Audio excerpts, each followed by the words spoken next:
সুপ্রিয় দর্শক মন্ডলী, সবাইকে আমন্ত্রণ জানাচ্ছি মণিপুর উচ্চ বিদ্যালয় কলেজের সৌজন্যে মোহনা টেলিভিশনের নিয়মিত অনুষ্ঠান দৃষ্টিকোণ দেখার জন্য। দর্শক মন্ডলী, এই অনুষ্ঠানে আমরা সমসাময়িক বিষয় নিয়ে আলোচনা করে থাকি। আজও আমরা আলোচনা করব সমসাময়িক বিষয় নিয়ে। দর্শক মন্ডলী, আজ আমরা আলোচনা করব রাজনীতির হালচাল। আর এই জন্য আমার স্টুডিওতে উপস্থিত রয়েছেন প্রফেসর ডক্টর শাহেদা, রাজনৈতিক বিশ্লেষক, বিশিষ্ট শিক্ষাবিদ এবং আহ্বায়ক গর্ব বাংলাদেশ। আপনাকে স্বাগতম। দর্শক মণ্ডলী, আমরা জানি যে রাজনীতিতে এক ধরনের নির্বাচনী হাওয়া বইছে, তার মধ্যে রাজনীতিতে নানান রকম পরিবর্তন আমরা দেখছি। আমি ডক্টর শাহেদা আপনার কাছে আসতে চাই যে এই যে রাজনীতিতে এক ধরনের নির্বাচনমুখী, আওয়ামী লীগ বহু আগে থেকেই যখন তাদের নির্বাচন তারা প্রস্তুতি শুরু করেছে, কাউন্সিল যখন শুরু হয়েছে তখন থেকেই তারা প্রস্তুতি শুরু করেছে। ইদানিং দেখছি আমরা বিএনপিও কিন্তু তাদের নির্বাচন প্রস্তুতি কিছুটা শুরু করেছে, যদিও তারা সহায়ক সরকার, তত্ত্বাবধায়ক সরকার নিয়ে এখনো তারা কথা বলছেন, কিন্তু সেই জায়গায় কিন্তু তারা তারপরেও কিন্তু রাজনীতি কিন্তু তারা শুরু করে দিয়েছেন নির্বাচনমুখী। আপনি যদি একটু বলতেন। ধন্যবাদ আপনাকে। দৃষ্টিকোণের দেশে বিদেশের সব দর্শকদের শুভেচ্ছা এবং রমজানুল মোবারক। আপনি যেটা বললেন সেটা ঠিকই, যে যেহেতু নির্বাচন 2019 সালের যে কোনো এক সময় হতে পারে, তো দেখতে গেলে 1.5 বছরেরও কম সময় আছে নির্বাচনের। তো স্বাভাবিকভাবে সবগুলো রাজনৈতিক দলই এখন নির্বাচনমুখী হবে, এবং নির্বাচনমুখী হলে যেটা হয়, সংগঠনগুলো একটু চাঙ্গা হয়। যারা একটু ঝিমিয়ে পড়েছিল, যারা একটু সবল হয়ে পড়েছিল, তারা আবার নতুন করে চাঙ্গা হয়, নতুন করে তারা দল গোছানোর কাজে লাগে। সুতরাং সবগুলো রাজনৈতিক দল এখন নির্বাচনমুখী হবে এবং প্রার্থী হওয়ার জন্য চেষ্টা করবে, এবং এটা খুবই স্বাভাবিক, কারণ এই সরকার মেয়াদের 50%-এর বেশি চলে গেছে, সামনের নির্বাচন। এবং নির্বাচনকে যদি আপনি চিন্তা করেন, তাহলে এই সামনের সময়টুকু কিন্তু খুব বেশি সময় নয়। তো সুতরাং এখন নির্বাচনমুখী হওয়াটা কিন্তু আমাদের দেশের জন্য খুব ভালো, এই জন্য যে মানুষ সবাই রাজনীতি করছে, অ্যাটলিস্ট ধ্বংসাত্মক কার্যকলাপ থেকে সরে এসে রাজনীতি করছে, এবং নির্বাচন কিভাবে সফলভাবে হবে, কিভাবে নির্বাচন করবে, সেগুলো নিয়ে আলোচনা করছে। এবং বিএনপি বিশেষ করে নির্বাচনমুখী হয়েছে, নির্বাচন করবে, এবং এই যে তাদের যে বিভিন্ন শর্ত, এগুলো একটা কিছু বলতে হয়, তাই বলা। আলটিমেটলি কি আপনি মনে করেন যে বিএনপি ইলেকশনে আসবে? অবশ্যই আসবে, 100% আসবে। এই কারণে, কারণ তারা নির্বাচন করার জন্য বা জেতার জন্য যত না প্রয়োজন তাদের নির্বাচনে আসা, তাদের নিজেদের দল টিকিয়ে রাখতে হলে তাদেরকে নির্বাচনে আসতে হবে। যদি এবার আগের বারের মতো ভুল করে, তাহলে বিএনপি নামক কিছু থাকবে না। সুতরাং তারা 100% নির্বাচনে আসবে, এবং ওনারা যত সত্ত্বেই দেখ না কেন, বর্তমানে যে যারা ক্ষমতায় আছে, ঠিক তারা যেভাবে চাইবে সেভাবেই নির্বাচন হবে, এবং বিএনপি সেই নির্বাচনেও আসবে না। কিন্তু সেক্ষেত্রে আপনি জামাতের অবস্থান কি হবে? জামাত যদিও এখন নিবন্ধিত কোনো রাজনৈতিক দল নয়, তবুও আমরা কিন্তু বিএনপি পক্ষ থেকে কিন্তু এখনো পর্যন্ত কোনো পরিষ্কার করা হয়নি যে জামাতের সাথে তাদের অবস্থানটি কোথায়। দেখেন, আগে বিএনপি জামাত ছিল, এখন কিন্তু জামাত বিএনপি হয়ে গেছে। জামাত বিএনপিকে গ্রাস করে ফেলেছে। এবং আপনি যদি দেখেন যে বিএনপি চেয়ারপারসনের আশেপাশে যেসব বিএনপি নেতারা আছেন, এরা খুব একটা নির্বাচন পরিচালনা করার মতো, বা এরা ঠিক সেই রেজিমেন্টেড ফোর্সের নেতা হওয়ার মতো কেউ নেই। এবং এক একজন এখনো জাতীয় নেতা হতে পারেনি, সব এখনো তাদের এলাকার নেতা হয়ে আছে, সে যেই হোক, স্ট্যান্ডিং কমিটির মেম্বার হোক আর যেই হোক। তো সুতরাং জামাত যদি নিবন্ধিত দল নাও থাকে, তো নট নেসেসারি তারা নির্বাচনে অংশ নিতে পারবে না, নট নেসেসারি তারা বিএনপির সঙ্গে তাদের গাঠবন্ধন বলেন বা বিবাহ বন্ধন বলেন, যেটাই বলেন বিএনপির সাথে তাদের, সেটা তো আছেই। এবং তারা নামে বেনামে সামনে এসে পিছের থেকে যেভাবে হোক তার নির্বাচনে থাকবে, কারণ বিএনপি জামাতকে ছেড়ে দেওয়ার কোনো সুযোগ নেই। এই ক্ষেত্রে আমি আপনার সাথে একটু সংযুক্ত করতে পারি কিনা, যে বিএনপি কি জামাত ছাড়া মাঠের রাজনীতিতে অচল বলে মনে করে? না, বিএনপির সমর্থক আছে, কিন্তু তারা রেজিমেন্টেড ফোর্স না, তারা অর্গানাইজড না। এবং বিএনপির ভোটও আছে, ছিল, কিন্তু সেই ভোটগুলোকে ঘরে তোলার জন্য যে অর্গানাইজেশন দরকার, যে সংঘবদ্ধ একটা রাজনৈতিক শিষ্টাচার দরকার, সেটা বিএনপির মধ্যে নেই। সুতরাং মাঠ পর্যায়ে যদি তাদের নামতে হয়, কিছু করতে হয়, কারণ আমরা মানি না মানি, জামাত কিন্তু একটা রেজিমেন্টেড ফোর্স, তারা কিন্তু তার নিয়ম এবং তারা তাদের মানে ধারাবাহিকতা মেনে চলে। তো সুতরাং জামাত ছাড়া তো বিএনপি এখন অচল, একেবারেই অচল। সেক্ষেত্রে যে আমরা দেখেছি যে বিএনপি যেসব আমরা দেখেছি সেই 92 দিনের আন্দোলন দেখেছি, যেসব ধ্বংসাত্মকমূলক কাজকর্ম দেখেছি, সেগুলো কি আবার কোন পুনরাবৃত্তি হতে পারে বলে? শোনেন, কথা হলো যে নামে কি বা আসে যায়। যদি কারো অপকর্ম করার ইচ্ছা থাকে, কারো যদি সন্ত্রাস করার ইচ্ছা থাকে, সেটা তো যে কোনো ভাবেই করতে পারে, যে কোনো উসিলাই করতে পারে। সুতরাং যে পর্যন্ত বিএনপি জামাতের থেকে আলাদা না হবে বা বিএনপি জামাতকে সমর্থন না দেবে, যে পর্যন্ত ওই সমর্থন দেওয়া থেকে বেরিয়ে না আসবে, যে পর্যন্ত মানে বিএনপি নিজেই একটা রাজনৈতিক দল আলাদা অস্তিত্ব হিসাবে যে না দাঁড়াবে, সেই পর্যন্ত আমরা দেখবো যে বিএনপির ছত্রছায়ায় এই সন্ত্রাস হচ্ছে, যদি আগামীতে হয়।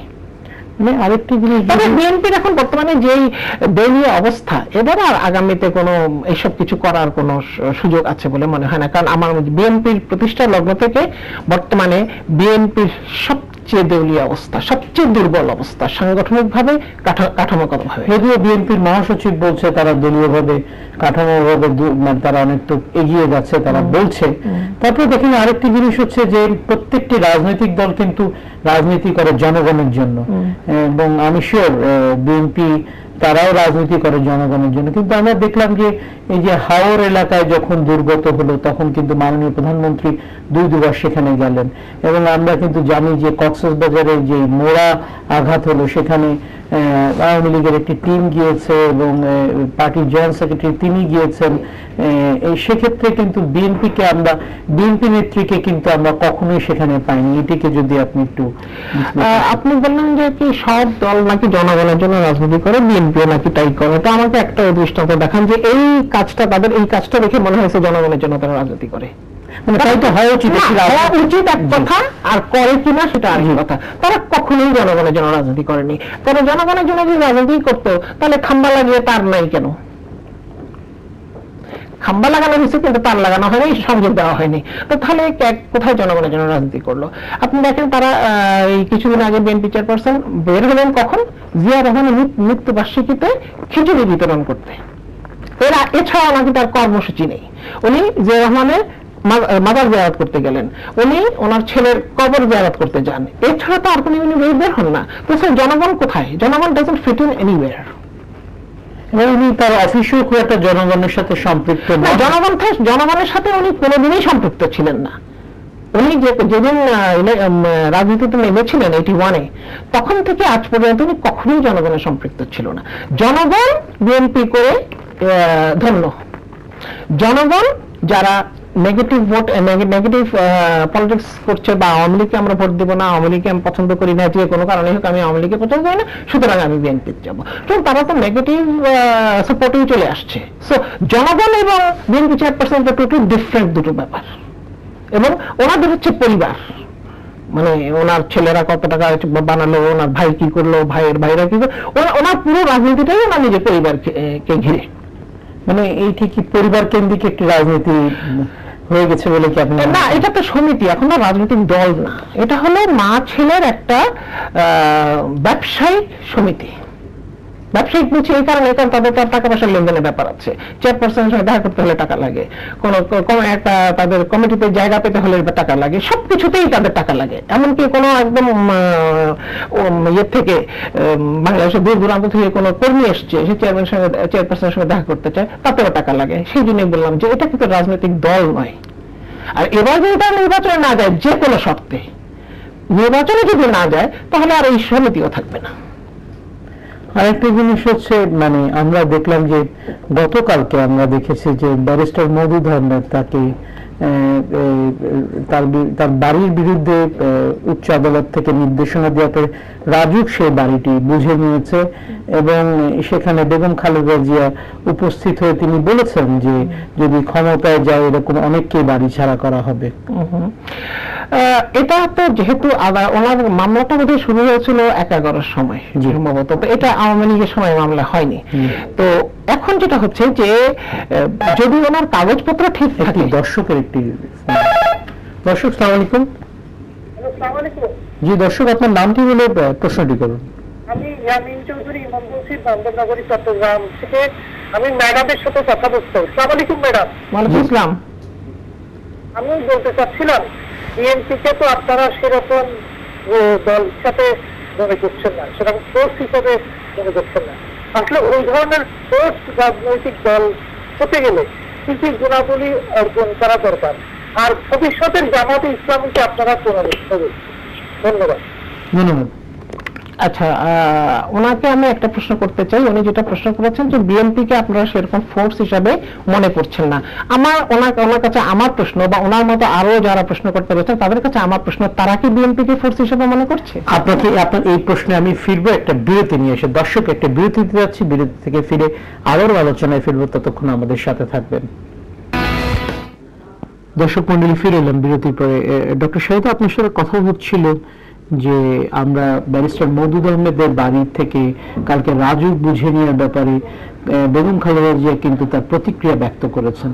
এই বিষয়ে যদি আপনি নয় মন তেল হবে, তারপর রাধা নাচবে। ওনারা ক্ষমতায় যাবেন, তারপরে কাকে কাকে বাড়ি ছাড়া করবে। আর বাড়ি ছাড়া তো এমনি এমনি করা যায় না, কারণ এত বাড়ি আছে ঢাকা শহরে, আরো বড় বড় বাড়ি আছে, তাদেরকে তো বাড়ি ছাড়া করেনি, কারণ কাগজপত্র যদি ঠিক থাকে কোনো আদালতই তাদেরকে বাড়ি ছাড়া করতে পারে না। সুতরাং ওটা একটা কথা বললেন আর কি।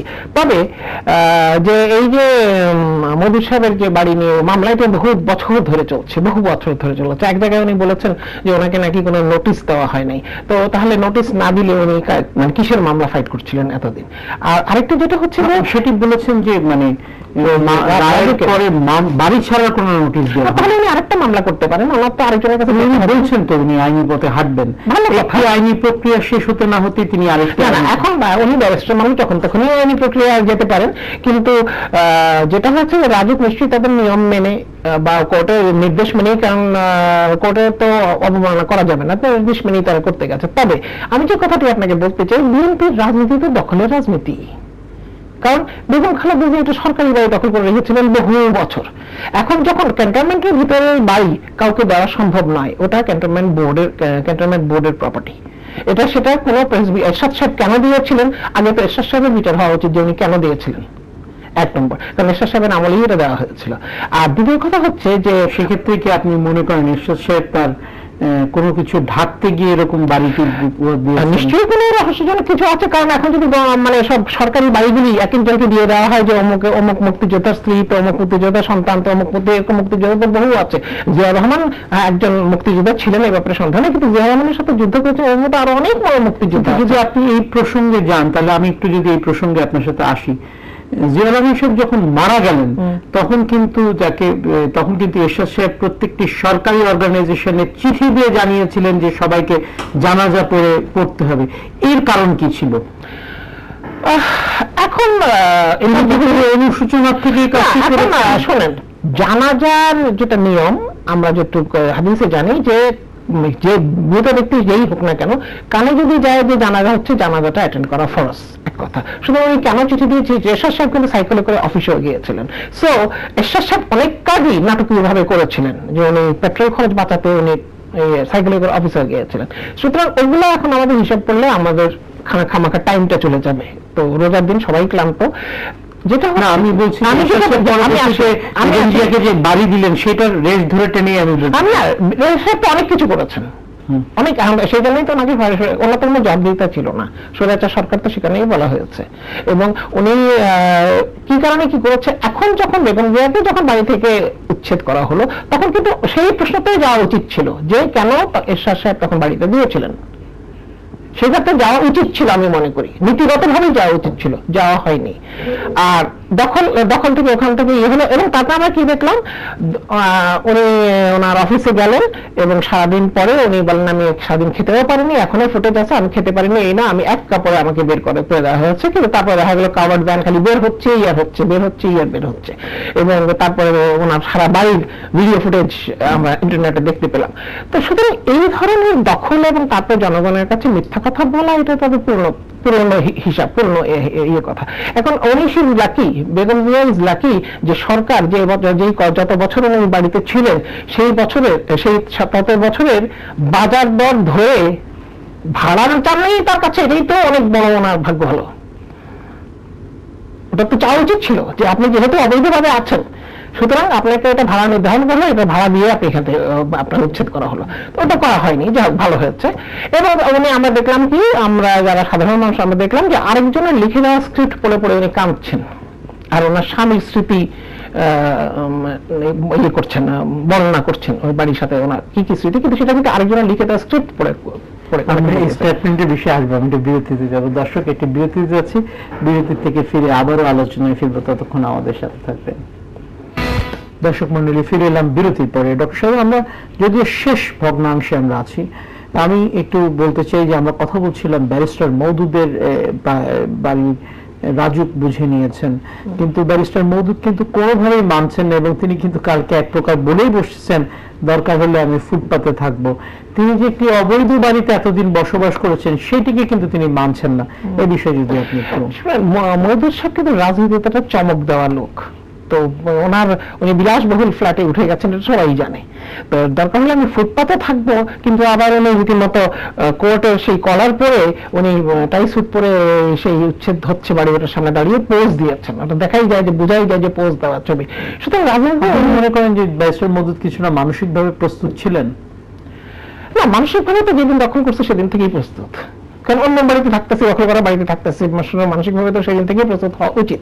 আমি যে কথা বলছিলাম, উনি কিন্তু একজন মানে আজব মানুষ রাজনীতিতে। কেননা ধরেন উনি তো এরশাদ সাহেবের জাতীয় পার্টিতে ছিলেন, এরশাদ সাহেবের জাতীয় পার্টিতে উনি প্রাইম মিনিস্টার হয়েছেন, এমনকি ভাইস প্রেসিডেন্ট হয়েছেন। তো এরশাদ সাহেব শুধুমাত্র নিজের চেয়ারটা ছেড়ে দেননি মওদুদ সাহেবকে, এর বাকি এছাড়া সব দিয়েছেন। তারপরে উনি এরশাদ সাহেবকে লাইন মেরে চলে আসছেন বিএনপিতে। এখন ম্যাডাম খালেদা জিয়া বোধহয় এই ধরনের লোকেই পছন্দ করে, এই ধরনের লোকই পছন্দ করে। কারণ মওদুদ সাহেবকে তো বাড়ি থেকে দখল তো পরে হয়েছে, ওটা কোর্টের রায় হয়েছে, ওনার এলাকা থেকে তো মানুষকে দখল করে দিয়েছে, কারণ ওনার নিজের নির্বাচনী এলাকায় হয়েছেন 2008-এর নির্বাচনে। তারপরে গিয়ে ওনাকে মাইগ্রেট করতে হয়েছে বগুড়া, তল্পি তল্পা নিয়ে মানুষ মাইগ্রেট করে না, তো বেগম জিয়ার ছেড়ে দেওয়া আসনে আবার ওনাকে কোন রকম করে ওনাকে, কারণ বেগম জিয়ার এই ধরনের মানুষ খুব প্রয়োজন, খুবই প্রয়োজন। উনার পক্ষে যে কালকে বেগম জিয়া তিনি স্ট্যান্ড নিলেন, এবং তিনি অবশ্যই বেগম জিয়া স্ট্যান্ড নেবেন না তো কে নেবে স্ট্যান্ড? কারণ বেগম জিয়া তো সে একই পথের পথিক। উনি কিছুদিন আগে উচ্ছেদ হয়েছেন, এবং বেগম জিয়াও মনে করেন না যে উনি কোনো অন্যায় করেছেন, এবং মওদুদ সাহেবও মনে করছেন না যে অন্য কোনো অন্যায় করছেন। এবং তখন কিন্তু বলা হয়েছিল যে মওদুদ সাহেবের পত্রপত্রিকায় আমরা পড়েছি যে মওদুদ সাহেবের কিছু ভুল বুদ্ধিতেই কিন্তু বেগম জিয়াকে বাড়ি হারাতে হয়েছে। আজকে মওদুদ সাহেব বাড়ি হারিয়েছেন। আজকে ইন্টারনেটে দেখলাম যে শহীদ আলতাফ মাহমুদ সাহেবের মেয়ে লিখেছে যে 82 সালে মওদুদ সাহেবের ইয়েতে কারণে তাদেরকে একদিনের নোটিসে বাড়ি ছাড়া করা হয়েছে। সো অন্যের বাড়িতে থাকলে এটা এক না এক সময় ইট উইল পে, এটা পে করে। এবং বিএনপি চেয়ারপারসন ওনাকে সান্ত্বনা দিতে গেছেন একই পথের পথিক। সুতরাং বিএনপিকে আমরা এইভাবেই দেখে এসেছি, এভাবেই দেখে এসেছি। আমরা আরেকটি অন্য বিষয়ে যেতে চাই। আমরা জানি যে হেফাজতের যিনি প্রধান ছিলেন আল্লামা শফি সাহেব, তিনি অসুস্থ, এবং তিনি খুব গুরুতর অসুস্থ, এবং সেখানে কিন্তু মির্জা ফখরুল ইসলাম আলমগীর কিন্তু সেখানে গিয়েছেন। এই বিষয়টিকে নিয়ে যদি আপনি কিছু বলতে চান। প্রথম কথা, উনি বয়স্ক মানুষ, শফি সাহেব অসুস্থ, আমরা চাই যে উনি দ্রুত সুস্থ হয়ে উঠুক। যে কোনো মানুষের অসুস্থ হলেই যেমন আমরা চাইবো যে উনি দ্রুত সুস্থ হয়ে উঠেন উনি, এবং আমরা দোয়া তাই করবো। মির্জা ফখরুল ইসলাম ওনাকে দেখতে যাওয়া, তো ভাই হেফাজত তাদের এতদিনের বন্ধু ছিল, হেফাজত তাদেরকে ক্ষমতায় নিয়ে আসে, হেফাজত শাপলা চত্বর দখল করে তাদেরকে নিয়ে আসে, সবকিছুতে হেফাজত করতো। এখন হয়তো মাননীয় প্রধানমন্ত্রী শেখ হাসিনার ডিপ্লোম্যাটিক এবং রাজনৈতিক কৌশলে হেফাজতের ব্যাপারটা একটু ঘুরে গেছে। কিন্তু এখন এটাও বলেছে যে সঠিকভাবে নির্বাচন হলে আওয়ামী লীগের 30টা সিটও পাবে না। তো 30টা তাহলে 30টা সিট আওয়ামী লীগ পাবে না, আর 270টা সিট কি তাহলে তারা পাবে? আমাদেরকে আজকের মতন এখান থেকে বিদায় নিতে হচ্ছে। ধন্যবাদ ডক্টর শাহিদা। দর্শক মন্ডলী, আজ আমরা কথা বললাম রাজনৈতিক হালচাল নিয়ে। আমরা জানি যে সামনের দিকে একটি নির্বাচন আসছে, এবং সেই নির্বাচনকে ঘিরে অনেক ধরনের আলোচনা রয়েছে। আমরা চাই সামনের দিকে রাজনীতিতে একটি সুবাতাস বসুক। দর্শক মন্ডলী, কাল আবারও দেখা হবে নতুন কোনো অতিথির সাথে। শুভরাত্রি।